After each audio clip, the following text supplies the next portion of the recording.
241. Revealing Ourselves. Chalcedon Report number 364, November 1995. When I started kindergarten, my English was very limited. I could understand it, but I spoke a mixture of English and Armenian. But I loved language. Many of our people spoke 3 and 4 languages, my father 5. English was hardest for him, although his reading ability was without flaw. As a child, I sensed the cultural differences language represents. They were religious expressions, manifesting a faith and a character.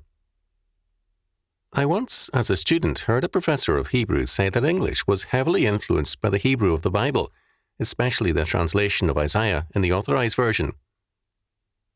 My father often used prayers from the classical Armenian at the table, sonorous and awe-inspiring prayers. Speech reveals a people, and the current speech does not say much for us. Not only verbal but written language is revelatory of a people.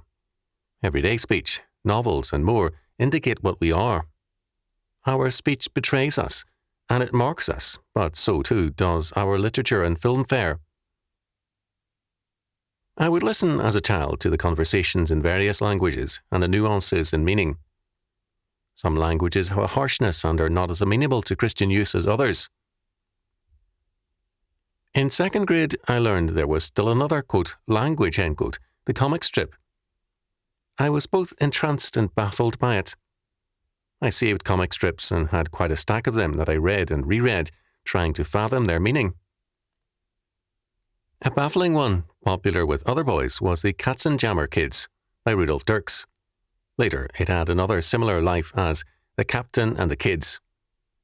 Perhaps there is a book about it, but the only good but brief analysis I have seen was Arthur Asa Berger's The Comic Stripped American, 1953 and 1974, which I read in 1976. The characters are Mama, Hans, and Fritz. One boy was blonde, the other brunette, as I recall it. Then there was the captain, the adoptive father, and the school inspector. Dirk's, quote, lesson, end quote, according to Berger, is that you can't get away with anything.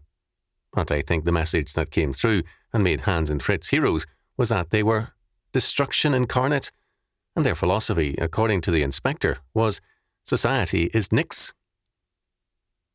Mama is forever indulgent, and the captain always applied punishment too late.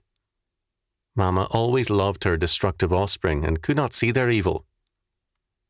I wonder to what extent Dirks was consciously reflecting the new indulgence that, quote, advanced, end quote, women were advocating for children, with uncritical love replacing a religious discipline. After World War II, the babies born to army men became the youth of destructive revolution. They were given to mindless revolt. Their Katzenjammer perspective has created many of the problems of our time. The language of the streets and of the state schools is now a Katzenjammer language, and the captain seems to have died and left Mama in charge. According to Berger, the Katzenjammer kids had no control over their destructive impulses. Others have called attention to the evils of a child-oriented family and society. We have had a breakdown of the family, of authority, and of power relationships. Protest and vandalism are seen as rights, and youth is now the new Pharisee class in society. The church is mainly silent on the matter.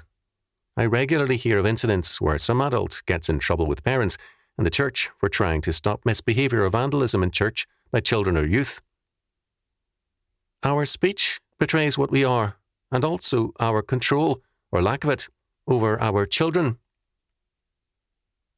Our language and our behavior have been coarsened, and we are the losers for it. But there is a change. Christian schools and homeschools are training up a generation of godly youth. A businesswoman commented to me on the difference in the behavior she saw daily between state school and Christian school children. The future belongs to us, if we really want it.